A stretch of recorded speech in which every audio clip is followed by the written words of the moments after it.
બનાસકાંઠા જિલ્લામાં તાજેતરમાં પડેલા ભારે વરસાદને લીધે ખાસ કરીને સરહદી તાલુકો સુઈગામ તાલુકો વધારે પ્રભાવિત થયો છે.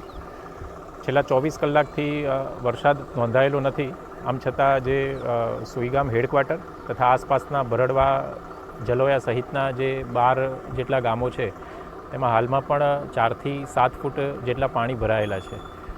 જિલ્લા વહીવટીતંત્રની જે પ્રાથમિક પ્રાયોરિટી હતી એ તમામ ગામોમાં લોકોનો સંપર્ક કરી અને જે ફસાયેલા લોકો હતા તેમને રેસ્ક્યુ અને સ્થળાંતરિત કરવાનો હતો. હાલમાં તમામ જે ગામો છે એમનો સંપર્ક કરી લેવામાં આવ્યો છે. જરૂરિયાત મુજબના જે ગામો છે તેમાં આજે અંદાજિત 1.5 લાખ જેટલા ફૂડ પેકેટ અને પાણીની બોટલનું વિતરણ પણ કરવામાં આવ્યું છે. આવતીકાલે પણ જિલ્લા કક્ષાએથી જરૂરી ફૂડ પેકેટ રાશન કીટ એ અહીંયા આગળ પહોંચતી કરવામાં આવશે.